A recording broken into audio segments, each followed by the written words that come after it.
Buried memories. The ride from the glittering heart of Manhattan to the quieter neighborhoods of Queens unfolded in silence. A silence thick with unspoken questions and decades of secrets pressing against the tinted glass windows of Charles Whitmore's Blacktown car. Maya sat stiffly in the back seat, her eyes fixed on the blur of passing lights, her thoughts swirling faster than the traffic outside. Every part of her felt suspended between disbelief and anticipation. She had walked into her shift tonight expecting nothing more than aching feet and a few crumpled tips to slide into her mother's hand at the end of the week. Instead, she found herself seated beside one of the most powerful men in New York, a man who might very well be the father she had longed for and resented in equal measure.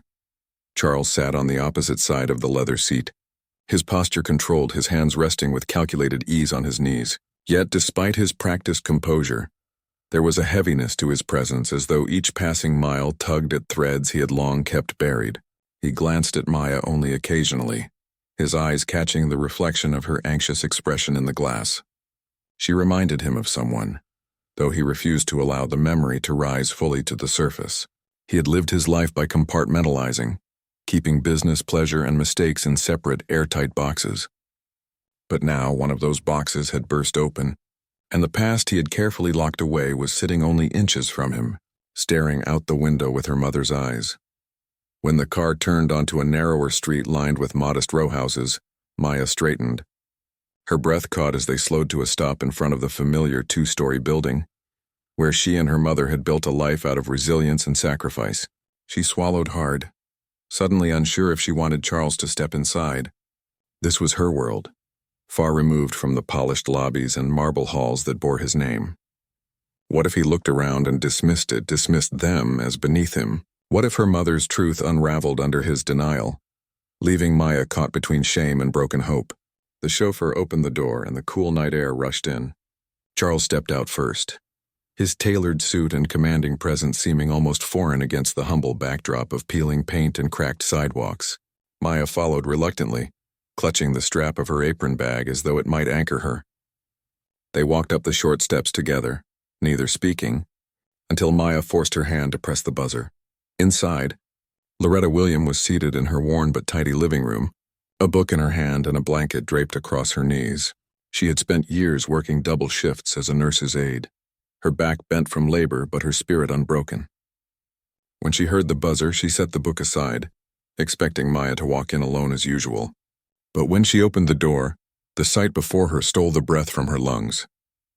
"Maya," Loretta began, and then her gaze fell on Charles. For a moment, time seemed to collapse, the decades between then and now folding in on themselves. Her lips parted, but no sound emerged. Her hand instinctively gripped the doorframe for support. "Hello, Loretta," Charles said, his voice steady but carrying an undertone that betrayed the weight of memory. The name slipped from his mouth like an old song he had sworn he would never hum again, and Loretta's heart clenched at the sound of it. She looked at Maya, at the fear and determination in her daughter's eyes, and then back at the man she had once known intimately. "Why are you here?" Her words came sharp, laced with old pain. "Because I had to know," Charles replied. He turned slightly toward Maya. "Because she came to me tonight with the truth I tried to bury." Loretta's eyes softened at her daughter's trembling form, then hardened as they shifted back to Charles. "The truth? You walked away from the truth the moment it was inconvenient for you. Don't stand here now and pretend this is about anything other than your pride." Maya stood between them, her heart caught in the crossfire of emotions she had only imagined in stories her mother sometimes told with guarded restraint. "Please," she whispered, "don't fight. Not yet, just tell me what happened." The three of them moved inside, the weight of the moment filling the small living room. Charles lowered himself onto the couch with the careful grace of a man accustomed to commanding boardrooms, while Loretta remained standing, her arms crossed, her body angled like a shield between him and the memories he represented. "It was 23 years ago," Loretta began, her voice quieter now but no less firm. "I was working as an event nurse for one of those endless charity galas. You remember, Maya? I told you stories about the glittering ballrooms I used to sneak peeks at when I was on break. That's where I met him."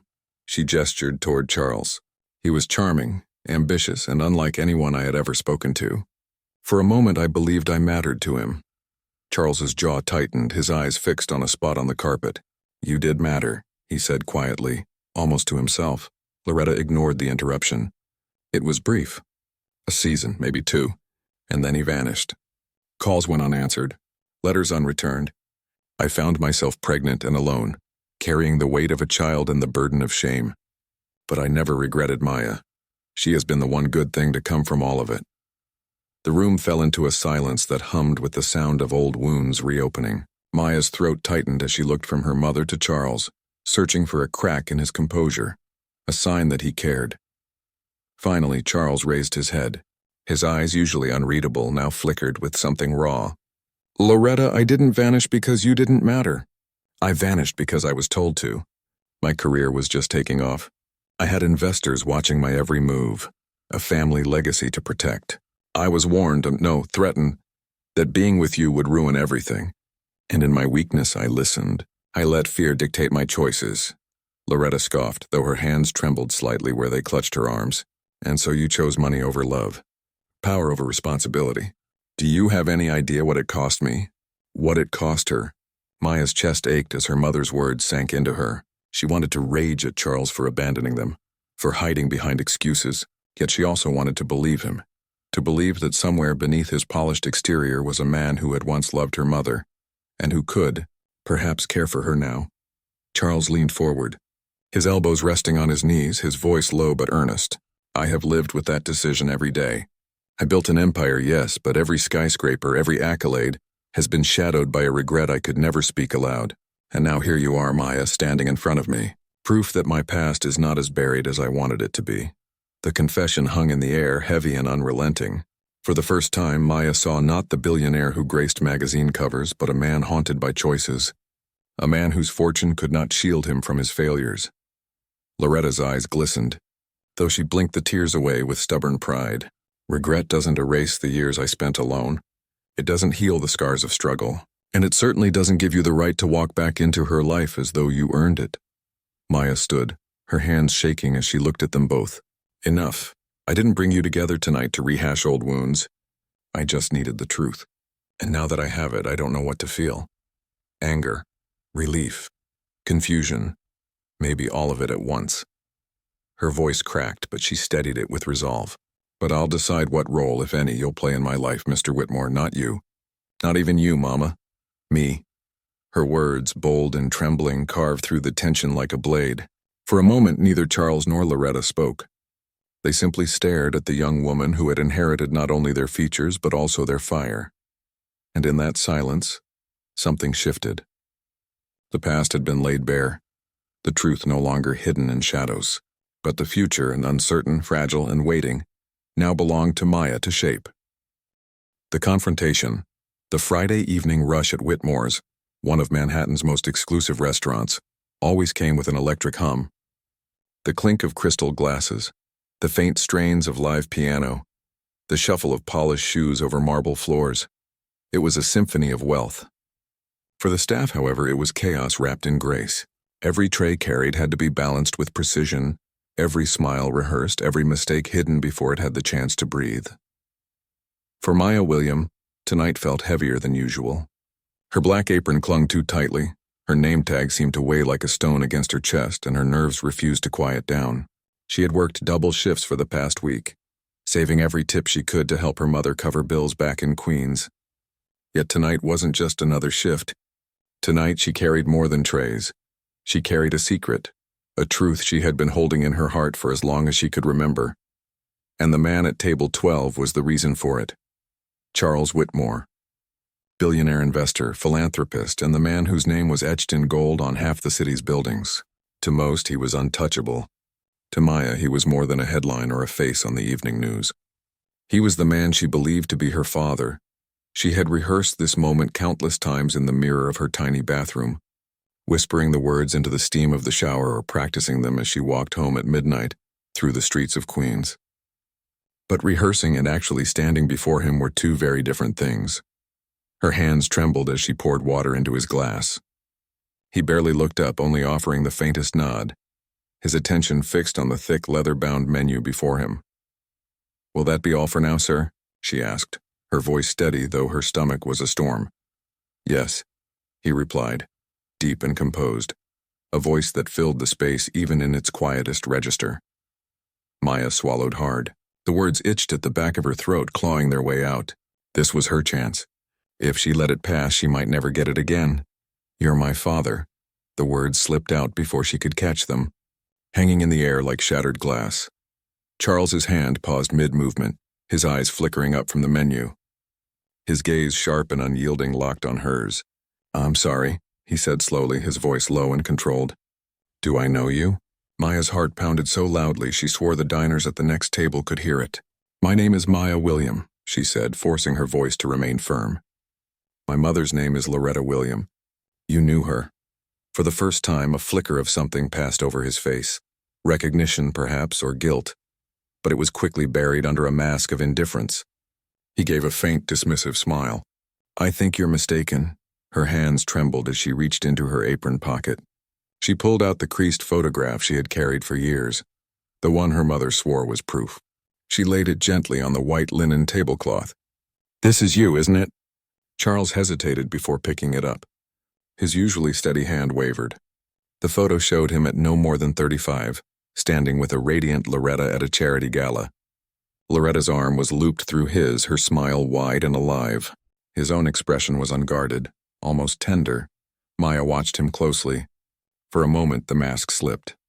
His lips parted slightly. His eyes locked on the image as though it had been stolen from a memory he thought long buried. Before he could respond, a sharp voice cut through the air.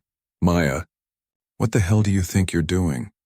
Robert, the restaurant manager, stormed across the dining room, his face twisted in fury. He stepped between Maya and Charles, his body like a wall of authority.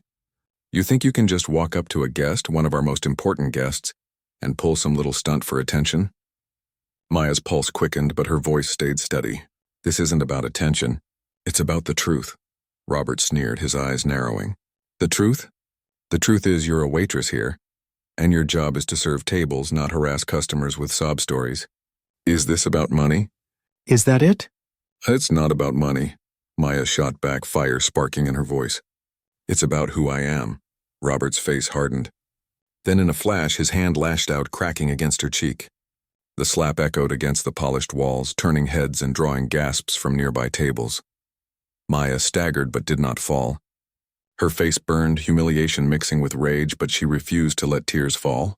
"You don't get to put your hands on me," she said, her voice trembling not from fear but fury. Robert turned quickly to Charles, his tone dripping with false sweetness. "Mr. Whitmore, I'm so sorry for this scene. She'll be removed immediately." He grabbed Maya's arm, pulling her toward the service corridor. "Stop." The single word, spoken low and firm, froze Robert in place. Charles's eyes were still fixed on the photograph, but his expression was unreadable now, something hard beneath the surface. "Let her go." Robert blinked, startled. "Sir, with all due respect—" "With all due respect," Charles interrupted, his voice cutting through like a blade. "I'd like Miss William to sit down here, at my table." The restaurant seemed to hold its breath. Every eye turned toward them, whispers rustling through the air like dry leaves. Robert's mouth opened as if to protest, but one look from Charles silenced him. Reluctantly, he released Maya's arm. "As you wish," he muttered before storming off, his pride stung. Maya stood frozen for a moment, her cheek throbbing, her pulse racing. "You really want me to sit here?" she asked, almost disbelieving. Charles gestured to the chair across from him. "Yes, I think we should talk." Her legs felt heavy as she slid into the seat. Her hands clasped tightly in her lap to still their shaking.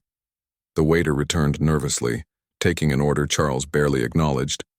For several minutes, the two spoke in low tones, questions asked and answered cautiously. The photograph lying between them like an unspoken truth neither could deny. Finally, Charles set down his fork, his eyes meeting hers with unexpected intensity. "If we're going to have this conversation," he said, his voice measured but heavy, "I want to do it properly." "Where's your mother now?" Maya's heart thudded. "She's at home, in Queens." Charles leaned back, his jaw tightening as though waging an internal war. Then with a slow, deliberate breath, he said, "Let's go see her." The words seemed to pull the ground out from beneath Maya. She stared at him, unsure if she had heard correctly. "What?" "Tonight," he said simply. "If we're to untangle this, it begins with her.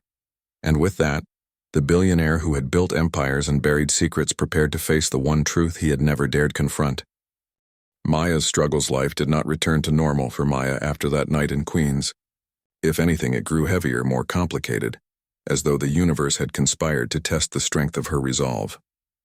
At the restaurant, where she had once been simply another hardworking waitress, she became the subject of curiosity and suspicion. Whispers followed her through the dining room, carried by coworkers whose glances were sharp with envy or disdain. To some, she was suddenly the girl who had boldly confronted a billionaire in public, an act of courage that secretly thrilled them, but which they would never admit aloud. To others, she was a troublemaker who had crossed a line that could not be uncrossed, bringing shame to their workplace. And to Robert, the manager, she was nothing short of an enemy. A reminder of his humiliation when Charles had sided with her in front of a room full of influential diners. Robert wielded his bitterness with precision. Every shift became a gauntlet of the worst assignments. Tables of difficult customers were handed to her with a smirk. Cleaning duties doubled without explanation. And the smallest mistakes, a water glass not filled quickly enough, a tray carried at the wrong angle, were punished with biting remarks.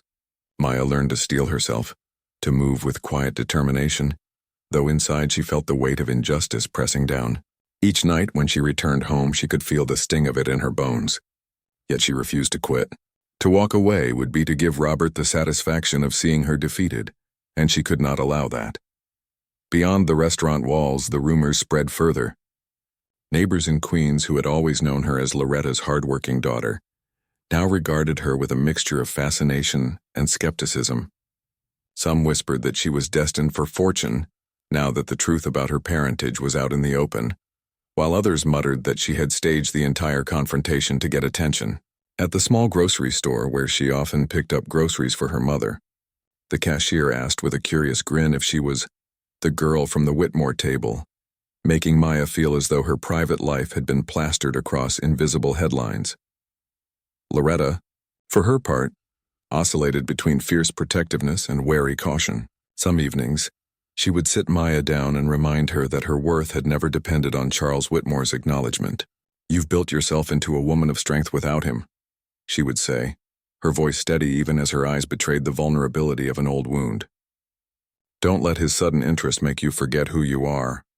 Other nights, however, Loretta would grow quiet, staring at the photo albums or the old letters Charles had shown Maya, as though caught between the bitterness of the past and the possibility of reconciliation. She would not admit it, but part of her still carried the memory of the man who had once made her feel seen, even if only for a fleeting season. For Maya, the struggle was not just external, but internal. She had spent her entire life building a fortress around the absence of a father, convincing herself that she did not need him, that she could be whole without the presence of a man who had abandoned her before she took her first breath. Yet now that he had stepped into her world, vulnerable, regretful, and determined, she found her carefully built walls beginning to crumble. She hated him for leaving. She hated him for the pain his absence had caused her mother. And yet, in the quiet of the night, she admitted to herself that she longed for the connection, the belonging, that his presence promised. It was easier to hate him when he was a faceless billionaire in the papers. It was harder to hate him when he sat in her living room, studying photographs of her childhood with eyes heavy with regret. One afternoon, after a grueling double shift, Maya returned home to find an envelope on the kitchen table. Her mother, seated nearby with a weary expression, gestured toward it. "He came by," Loretta said, her tone clipped. "Left that for you." Maya hesitated before picking it up, her fingers tracing the thick paper embossed with Charles's name. Inside was not a letter, but an invitation, a formal card to a gala hosted by the Whitmore Foundation, an event that promised to gather the city's elite under one glittering roof. At the bottom, in Charles's own handwriting, were the words, "Come, not as a waitress, as my daughter." Her stomach twisted as she read it again and again. The thought of walking into that world, a world of champagne toasts and silk gowns of power and privilege that had never been hers, filled her with dread. She could imagine the stares, the whispers, the skepticism that would ripple through the room at her presence. But beneath the fear was something else, something undeniable. A flicker of pride at the acknowledgement, however tentative that she was more than a secret, more than a shadow in the corner of his story. That night, she sat with her mother at the kitchen table, the invitation between them like a fragile bridge. "I don't know if I can do this," Maya admitted, her voice breaking. "I don't know if I want to." Loretta's eyes softened. "Then don't," she said. "You don't owe him anything. Not your time, not your presence, not your forgiveness." "But maybe I owe it to myself," Maya whispered. "To walk into that room and not feel like I don't belong. To see if there's a place for me in his world, even if only for one night." Her mother sighed, reaching across the table to squeeze her hand. "Then go, Maya, but go on your terms. Don't let them decide your worth. Don't let him decide your worth." As the days passed, the weight of the decision pressed on Maya. At work, Robert's cruelty sharpened, as though he sensed her divided focus. At home, Loretta's protective gaze followed her with quiet worry. And in her own heart, the battle raged between fear and courage, between resentment and longing. When the night of the gala finally arrived, Maya stood before the mirror in a simple but elegant gown borrowed from a friend, her hair carefully styled, her nerves taut as violin strings. She barely recognized herself, and for a moment she wondered if this transformation was a betrayal of her roots or a step toward something larger than she had ever allowed herself to imagine. Taking a deep breath, she whispered to her reflection, "Whatever happens tonight, I walk in as Maya William, not just his daughter. Mine." And with that, she stepped into a night that would test not only her resilience but the fragile thread of possibility that now bound her to Charles Whitmore. The Billionaire's secrets, the following week, unfolded like a slow unraveling of threads that had once been bound tightly together. For Charles Whitmore, each day carried with it an unshakable weight, as though the very walls of his empire had begun to lean inward under the pressure of secrets he had worked decades to keep buried. He moved through the polished lobbies of his offices and the silent corridors of his penthouse as he always had, commanding deference and inspiring awe. Yet beneath the surface he felt unsteady, as though the familiar world had tilted ever so slightly off its axis. His assistants noticed the shift but dared not comment, attributing his distracted silences to business negotiations or the ceaseless tide of board meetings. But Charles knew better. His mind was not on stock reports or global partnerships. It was on the face of a young woman with Loretta's eyes and his stubborn jawline. It was on the small living room in Queens where humility clashed with memory. It was on the truth that had stepped uninvited into his world and refused to be ignored. One evening, after a particularly long day, Charles sat alone in his study, a room lined with shelves of leather-bound books he rarely touched and paintings acquired more as investments than for appreciation. The fire in the hearth crackled softly, casting a glow on the silver frames that displayed moments from his curated life. Business awards, charity galas, photo opportunities with heads of state. Yet none of the frames held the image of a family. None bore the laughter of a child or the warmth of a holiday spent in messy togetherness. They were images of success, not of belonging, and for the first time he saw them for what they were, hollow victories. On his desk sat the photograph Maya had shown him at the restaurant, the one of himself and Loretta at that long-ago gala. He had carried it home that night, unable to return it, unable to deny it. His hand hovered over it as though it were fragile, though the photograph itself was unyielding. It was the memory attached to it that felt brittle, delicate, and easily shattered. Charles leaned back in his chair, his mind drifting unwillingly to the past. He remembered the young nurse who had caught his attention not with glamour, but with grace. Loretta had been unlike the women who often circled him, drawn to wealth and ambition. She was steady, unpretentious, and fiercely intelligent. For a season, she had been his anchor in a world that demanded performance at every turn. And then came the ultimatum. His father's voice, stern and unrelenting, had laid out the terms of his inheritance and his future. A scandal would cost him everything. Charles had been ambitious, hungry for the empire he had been promised, and so he had walked away, convincing himself that sacrifice was the price of greatness. Now, sitting in his study surrounded by symbols of that greatness, he felt the hollowness of that decision with an ache that would not be silenced. The ringing of his private phone pulled him from his thoughts. It was Evelyn Grant, his longtime confidant-in-chief of operations, a woman whose loyalty had been earned through years of maneuvering alongside him in the labyrinth of corporate politics, Charles, she said without preamble when he answered. The board is asking questions. They've noticed you've been distracted. I'm fine, Charles replied, though the lie tasted bitter. Evelyn hesitated. I've known you long enough to recognize when something's not fine. You're carrying something, and in this world, carrying secrets is dangerous. If there's something I need to know, there isn't, he cut in sharply, then softened his tone. Not yet. But Evelyn's instincts were rarely wrong. She knew something had shifted. What she did not know was that it had nothing to do with hostile takeovers or shareholder votes. It had everything to do with a young waitress who had stepped into his life with a truth he could no longer deny. Meanwhile, Maya found herself grappling with the collision of two worlds. Back at the restaurant, whispers spread like wildfire. Robert, humiliated by Charles's public rebuke, made no effort to hide his disdain. Her shifts grew heavier. The most difficult tables assigned to her. The scrutiny of her every move intensified. Some co-workers looked at her with curiosity, others with resentment, as though her confrontation with Charles had tainted the sanctity of their workplace. Yet Maya carried herself with quiet resilience, refusing to let humiliation dictate her steps. At home, Loretta remained guarded. Though she had allowed Charles into their living room, she remained skeptical of his intentions.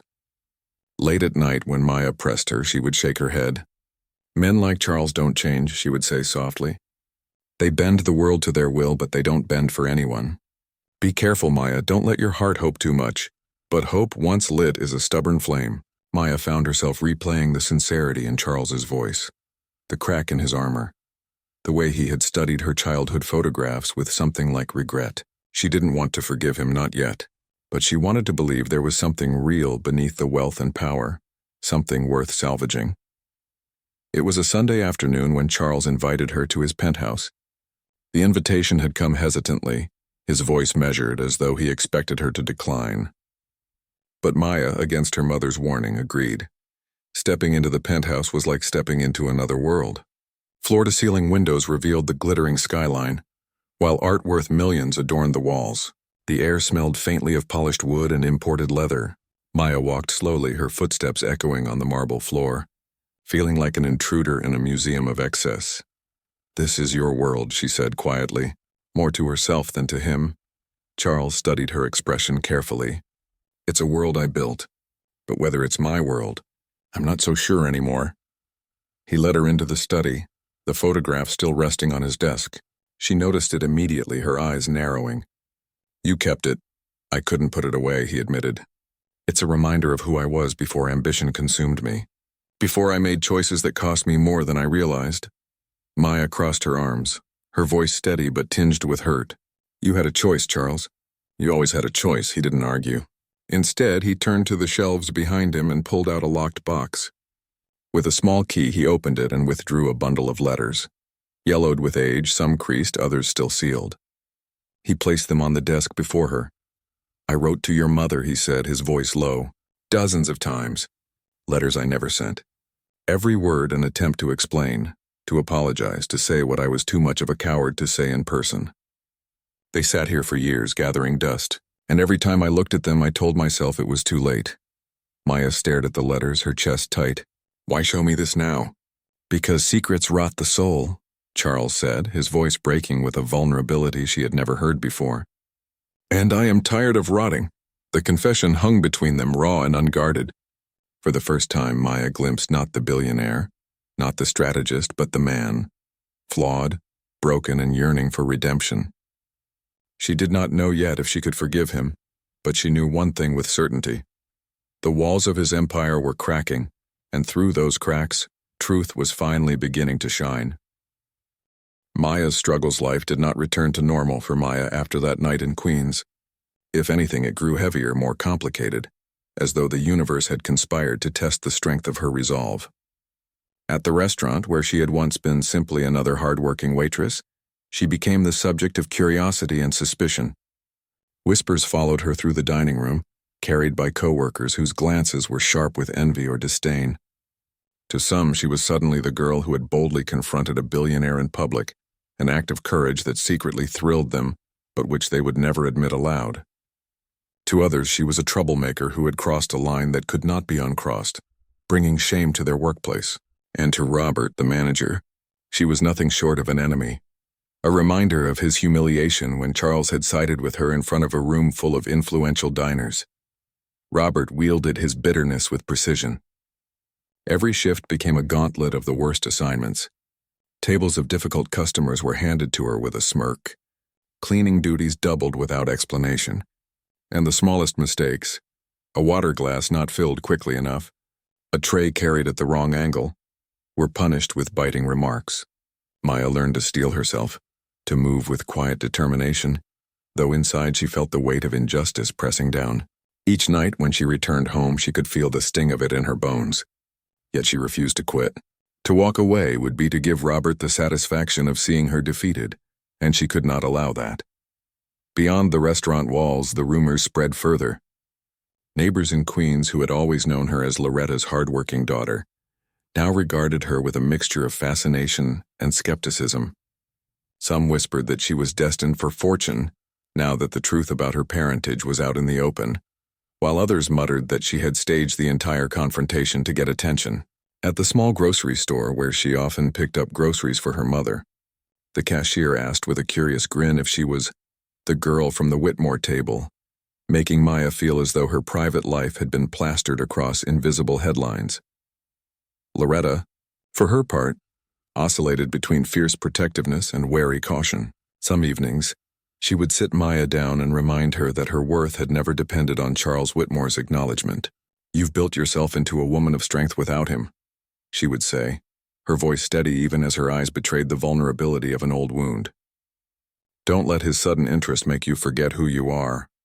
Other nights, however, Loretta would grow quiet, staring at the photo albums or the old letters Charles had shown Maya, as though caught between the bitterness of the past and the possibility of reconciliation. She would not admit it, but part of her still carried the memory of the man who had once made her feel seen, even if only for a fleeting season. For Maya, the struggle was not just external, but internal. She had spent her entire life building a fortress around the absence of a father, convincing herself that she did not need him, that she could be whole without the presence of a man who had abandoned her before she took her first breath. Yet now that he had stepped into her world, vulnerable, regretful, and determined, she found her carefully built walls beginning to crumble. She hated him for leaving. She hated him for the pain his absence had caused her mother. And yet, in the quiet of the night, she admitted to herself that she longed for the connection, the belonging, that his presence promised. It was easier to hate him when he was a faceless billionaire in the papers. It was harder to hate him when he sat in her living room, studying photographs of her childhood with eyes heavy with regret. One afternoon, after a grueling double shift, Maya returned home to find an envelope on the kitchen table. Her mother, seated nearby with a weary expression, gestured toward it. "He came by," Loretta said, her tone clipped. "Left that for you." Maya hesitated before picking it up, her fingers tracing the thick paper embossed with Charles's name. Inside was not a letter, but an invitation, a formal card to a gala hosted by the Whitmore Foundation, an event that promised to gather the city's elite under one glittering roof. At the bottom, in Charles's own handwriting, were the words, "Come, not as a waitress, as my daughter." Her stomach twisted as she read it again and again. The thought of walking into that world, a world of champagne toasts and silk gowns of power and privilege that had never been hers, filled her with dread. She could imagine the stares, the whispers, the skepticism that would ripple through the room at her presence. But beneath the fear was something else, something undeniable. A flicker of pride at the acknowledgement, however tentative, that she was more than a secret, more than a shadow in the corner of his story. That night, she sat with her mother at the kitchen table, the invitation between them like a fragile bridge. "I don't know if I can do this," Maya admitted, her voice breaking. "I don't know if I want to." Loretta's eyes softened. "Then don't," she said. "You don't owe him anything. Not your time, not your presence, not your forgiveness." "But maybe I owe it to myself," Maya whispered. "To walk into that room and not feel like I don't belong. To see if there's a place for me in his world, even if only for one night." Her mother sighed, reaching across the table to squeeze her hand. "Then go, Maya, but go on your terms. Don't let them decide your worth. Don't let him decide your worth." As the days passed, the weight of the decision pressed on Maya. At work, Robert's cruelty sharpened, as though he sensed her divided focus. At home, Loretta's protective gaze followed her with quiet worry. And in her own heart, the battle raged between fear and courage, between resentment and longing. When the night of the gala finally arrived, Maya stood before the mirror in a simple but elegant gown borrowed from a friend, her hair carefully styled, her nerves taut as violin strings. She barely recognized herself, and for a moment she wondered if this transformation was a betrayal of her roots or a step toward something larger than she had ever allowed herself to imagine. Taking a deep breath, she whispered to her reflection, "Whatever happens tonight, I walk in as Maya William, not just his daughter. Mine." And with that, she stepped into a night that would test not only her resilience but the fragile thread of possibility that now bound her to Charles Whitmore. The turning point, the Whitmore Foundation Gala, was an annual spectacle, the kind of evening that filled society pages and lit up news broadcasts with images of gowns, jewels, and the city's most powerful gathered beneath the same chandeliered ceilings. It was an event where alliances were whispered over champagne flutes, fortunes shifted with handshakes, and reputations were polished or ruined depending on who stood with whom. For Charles Whitmore, it had always been the crown jewel of his carefully cultivated public persona, a demonstration not only of wealth but of influence, philanthropy, and untouchable status. But this year, for the first time, the glittering event carried a weight he had not anticipated, for it was no longer about showcasing his empire to the world. It was about whether he had the courage to acknowledge his truth in front of it. Maya's cab ride to the venue was a blur of passing lights and anxious thoughts. She sat stiffly in the back seat, her simple but elegant gown hugging her frame, her borrowed clutch clutched tightly in her lap. Every block closer to the towering hotel ballroom felt like a mile of uncertainty. She could already imagine the whispers that would ripple when she stepped inside, whispers about who she was, about what she was doing there, about why Charles Whitmore had chosen to bring her into the fold of his empire's most sacred night. She tried to steady her breath, reminding herself of the words she had spoken into the mirror. She was Maya William, not a secret, not an afterthought, not a mistake. When she arrived, the sight of the entrance nearly took her breath away. A long red carpet stretched toward the grand doors, lined with photographers whose lenses flashed with hungry precision. Elegant couples stepped out of sleek cars, pausing to smile and wave as though they had rehearsed every movement. Maya felt a pang of panic. She did not belong here. She wanted to turn around, to disappear back into the comfort of anonymity. But then the memory of Robert's cruel smirk at the restaurant, the murmurs of neighbors who doubted her worth, and the hollow ache of years without a father hardened her spine. She had come this far. She would not retreat. Inside the ballroom, the air shimmered with wealth. Crystal chandeliers spilled golden light over marble floors, while waiters in white gloves glided effortlessly with trays of champagne. The room was a symphony of designer gowns, tailored tuxedos, and conversations threaded with ambition. Maya stepped carefully, her heels clicking softly against the polished floor, her heart pounding with the awareness of eyes turning toward her. She felt the weight of their scrutiny, the raised eyebrows, the subtle smirks, the whispered speculations that clung to her like smoke. Charles saw her before anyone else. He was standing near the stage, surrounded by board members and dignitaries, his presence commanding as always. But when his gaze fell on Maya, something shifted. The practiced charm, the polished smile faded into something softer, more vulnerable. For a moment, the billionaire and the empire builder vanished, leaving only a man staring at the daughter he had denied for too long. He excused himself from the cluster of executives and crossed the room with deliberate steps. "Maya," he said when he reached her, his voice carrying both relief and trepidation. "You came." Her eyes met his, steady despite the storm inside her. "You invited me, and I wasn't going to hide." He offered his arm, a gesture that in this world meant more than politeness. It was a declaration. She hesitated only a heartbeat before placing her hand lightly on his sleeve. Together they moved toward the center of the room, and with each step, the hum of conversation shifted. Heads turned, whispers grew louder, and the air thickened with curiosity. At the edge of the ballroom, Evelyn Grant watched with sharp eyes. As Charles's confidant and strategist, she had spent years protecting him from scandal, sculpting his image with careful precision. But as she saw him guiding Maya through the crowd, she realized this was a move no strategy had accounted for. She felt a flicker of unease, but also, unexpectedly, a flicker of admiration. It took courage to break the rules of his world, even if the consequences were unpredictable. The evening unfolded with increasing tension. Charles introduced Maya to a few close allies, each introduction cautious but deliberate. Some greeted her warmly, sensing the sincerity in his gesture, while others masked their skepticism with polite smiles. The whispers never ceased, growing louder when Maya stepped onto the stage beside him as he prepared to deliver his annual speech.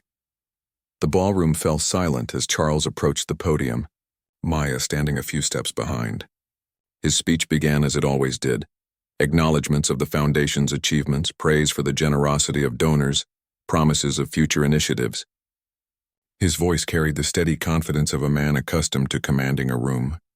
But then, he paused, his gaze shifting toward Maya, and for the first time that evening the script faltered. "There is something else I must say tonight," he began, his voice steady but weighted.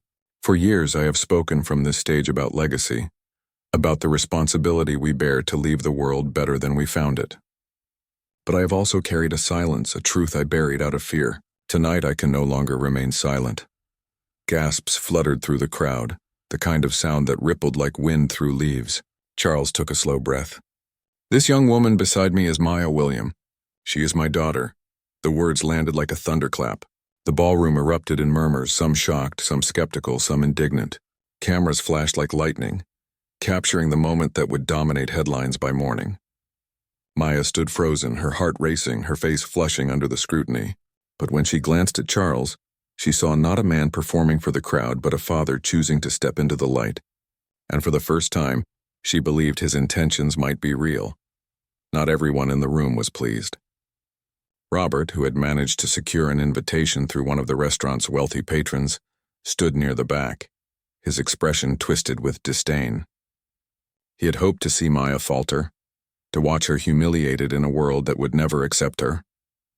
Instead, he saw her elevated, her presence legitimized by the very man whose name adorned the building. His fists clenched at his sides. There would be consequences, he vowed. He would not let her rise so easily. As the evening wore on, Maya found herself torn between awe and exhaustion. The announcement had unleashed a storm she was not prepared for. Reporters clamored for details, socialites whispered their judgments, and strangers studied her as though she were an artifact unveiled for display. Yet beneath it all there was a quiet strength growing within her. She had walked into the lion's den and had not crumbled. She had stood beside Charles Whitmore, not as a waitress serving tables, but as a daughter acknowledged. Later, as the gala wound down, Charles and Maya slipped onto the balcony overlooking the city. The night air was cool, the skyline glittering with the promise of possibility. For a long moment they stood in silence, each lost in thought. "You didn't have to do that," Maya said at last, her voice quiet, announcing it to everyone. "You didn't have to make me part of your world." Charles turned to her, his expression steady. "No, Maya, I had to. Because if I couldn't claim you in front of the world, then I wouldn't deserve to claim you in private." Her throat tightened at his words, though she remained guarded. "It's not that easy. Saying it doesn't erase the years. It doesn't erase what you missed. I know," he admitted, his voice low, "but it's a start. And I will spend the rest of my life proving it if you'll let me." Maya looked out at the city, her heart pulled between skepticism and hope. She did not know if she was ready to forgive him, but she knew this much. Tonight had changed everything. The truth was no longer a secret, and the future was no longer bound by silence. It was uncertain, fragile, and terrifying, but it was hers to shape. And in that fragile space between past and future, between bitterness and possibility, the turning point of their lives had arrived. Resolution and redemption. The days following the gala unfolded like the aftermath of a storm. Newspapers splashed Charles's confession across their front pages, accompanied by photographs of Maya standing beside him, poised but clearly unsettled under the weight of the spotlight. Talk shows debated the legitimacy of her claim, some hailing Charles's acknowledgement as a courageous act of truth, while others dismissed it as a scandal, manufactured for sympathy or distraction from his empire's dealings.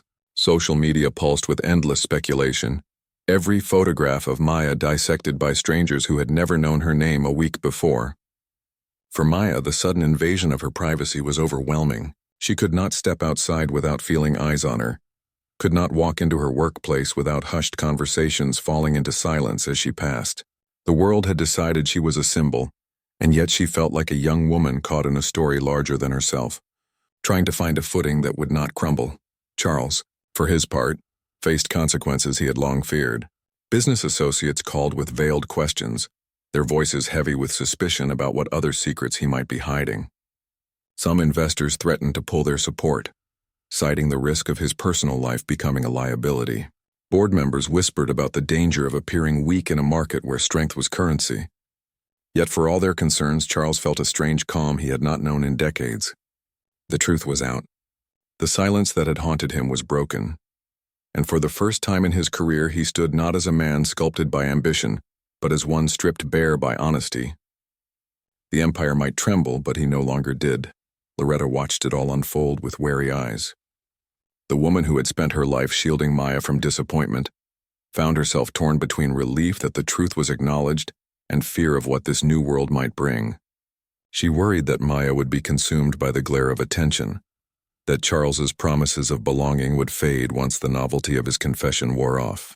And yet there were moments, small, fleeting moments, when she saw in his eyes the sincerity she had once known. She could not erase the past, nor forgive it easily, but she began to wonder if perhaps redemption, however fragile, was possible. For Maya, the struggle was deeply personal. The acknowledgement she had sought for so long came not in the quiet intimacy of family, but in the blinding spotlight of a public stage.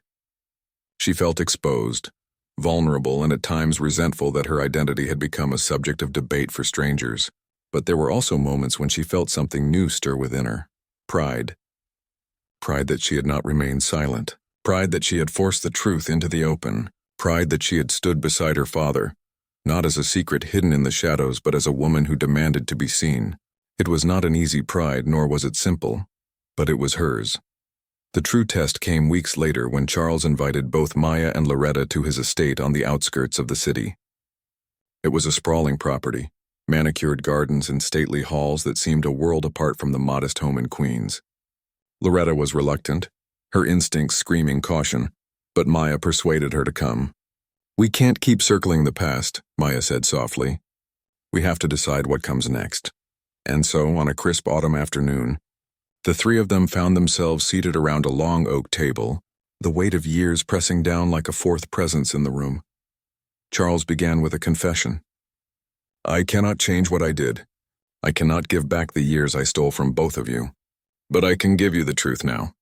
And I can give you whatever part of me you are willing to accept." He turned to Maya, his voice steady. "I don't ask for forgiveness. I only ask for the chance to earn a place in your life, however small or large you allow it to be." Maya studied him, her emotions a storm. She thought of the lonely birthdays, the tears her mother had hidden, the years she had convinced herself she did not need him. She thought of the humiliation at the restaurant, the courage it took to confront him, and the way he had chosen finally to stand beside her in the light. Forgiveness would not come easily, perhaps not fully at all, but she saw in his eyes not the polished charm of a billionaire, but the raw plea of a man desperate to reclaim a piece of his soul. "I don't know if I can forgive you," she said, her voice thick, "but I can try to know you. I can try to let you in. That's all I can promise." It was enough.